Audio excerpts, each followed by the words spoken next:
വെടിനിർത്തൽ ലംഘനത്തിന്റെ ഉത്തരവാദി ഹമാസ് മാത്രമാണെന്ന് ഇസ്രായേൽ. റഫേൽ ഒരു സൈനികന് പരിക്കേറ്റതായും ഇസ്രായേൽ. ഗസയിൽ നിന്ന് ഒരിക്കലും സൈന്യത്തെ പിൻവലിക്കില്ല എന്ന് ഇസ്രായേൽ പ്രതിരോധ മന്ത്രിയും പ്രഖ്യാപിച്ചു. മന്ത്രിയുടെ നിലപാട് വെടിനിർത്തൽ രണ്ടാംഘട്ട ചർച്ചകൾക്ക് തിരിച്ചടിയാകും. മരുന്നും ഉപകരണങ്ങളും ഇല്ലാതെ ഗസയിലെ ആരോഗ്യമേഖല കടുത്ത പ്രതിസന്ധിയിലാണ്.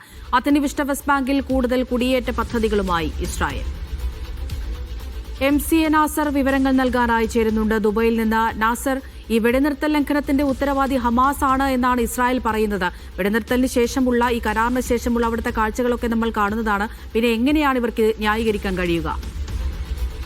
അവിടുത്തെ തീർച്ചയായിട്ടും, കാരണം 800-ലധികം തവണ ഈ 2 മാസത്തിലേറെ നീണ്ട വെടിനിർത്തൽ നിരന്തരം ലംഘിച്ച ഒരു രാജ്യം തന്നെയാണ് ഇപ്പോൾ തങ്ങളല്ല ഈ വെടിനിർത്തൽ ലംഘനം നടത്തുന്നത്. നേരെ മറിച്ച് ഹമാസ് നടത്തുന്ന നിരന്തരമായിട്ടുള്ള ആക്രമണങ്ങളാണ് വെടിനിർത്തൽ ലംഘിക്കപ്പെടുന്ന ഒരു സാഹചര്യത്തിലേക്കും അതിലൂടെ ട്രംപ് മുന്നോട്ട് വെച്ച പദ്ധതിയെ തകിടം മറിക്കുന്ന ഒരു അവസ്ഥയിലേക്കും കാര്യങ്ങൾ കൊണ്ട് എത്തിച്ചിരിക്കുന്നത്.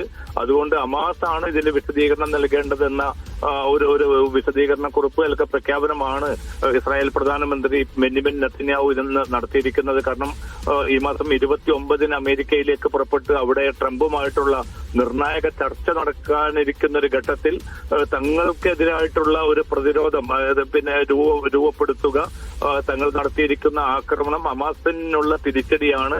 അതിലപ്പുറം ഏകപക്ഷീയമായിട്ടുള്ള ഒരു വെടിനിർത്തൽ ലംഘനവും തങ്ങൾ നടത്തിയിട്ടില്ല എന്ന് സ്ഥാപിക്കാനുള്ള ഒരു വ്യഗ്രത കൂടിയാണ് ഇസ്രായേൽ പ്രധാനമന്ത്രി നെതന്യാഹുവിന്റെ ഈ പ്രസ്താവനയ്ക്ക് പിന്നിലുള്ളത്. കാരണം 800-ലധികം തവണ വെടിനിർത്തൽ ലംഘിച്ചുകൊണ്ട് ഏതാണ്ട് 412 പേരെയാണ് ഇസ്രായേൽ കൊലപ്പെടുത്തിയിരിക്കുന്നത്.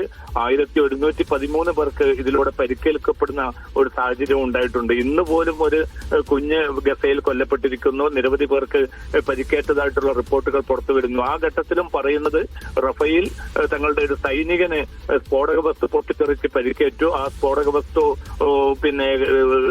തങ്ങൾക്കെതിരെ സൈന്യത്തിനെതിരെ പ്രയോഗിച്ചത് ഹമാസിന്റെ അറിവോടുകൂടിയാണ് എന്ന് പറഞ്ഞുകൊണ്ടാണ് അതിനെയും ഈ ഒരു വെടിനിർത്തൽ ലംഘനത്തിന് തങ്ങളല്ല ഉത്തരവാദി ഹമാസ് ആണെന്ന് വരുത്തി തീർക്കാനുള്ള വളരെ ആസൂത്രിതമായിട്ടുള്ള ഒരു നീക്കം ഇസ്രായേൽ പ്രധാനമന്ത്രി നടത്തിയിരിക്കുന്നത്. അതോടൊപ്പം തന്നെയാണ് ഇന്നലെ ഇസ്രായേൽ പ്രതിരോധ മന്ത്രി ഇസ്രായേൽ കാറ്റ്സ് വ്യക്തമാക്കിയത് ഗസയിൽ നിന്ന് ഇസ്രായേൽ സൈന്യം പിന്മാറുന്ന പ്രശ്നം തന്നെ ഉദിക്കുന്നില്ല. എല്ലാ അർത്ഥത്തിലും അവിടെ സ്ഥിരം ഒരു സൈനിക സാന്നിധ്യമായി ഇസ്രായേൽ ഉണ്ടാകും.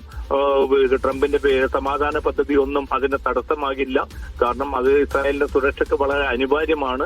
അതുകൊണ്ട് ഈ ഇസ്രായേൽ സൈനിക പിന്മാറ്റം എന്ന അജണ്ട തന്നെ ഉദിക്കുന്നില്ല എന്നുകൂടി ഈ നിലവിലുള്ള ഒരു സമാധാന പദ്ധതിയെ പൂർണ്ണമായിട്ടും അട്ടിമറിക്കുമാറുള്ള വളരെ പ്രകോപനപരമായിട്ടുള്ള പ്രസ്താവന കൂടിയാണ് ഇന്നലെ പ്രതിരോധ മന്ത്രി ഇസ്രായേൽ കാറ്റ്സ് നടത്തിയിരിക്കുന്നതും. അമൃത. MCA നാസറാണ് ദുബൈയിൽ നിന്ന് വിവരങ്ങൾ നൽകിയത്.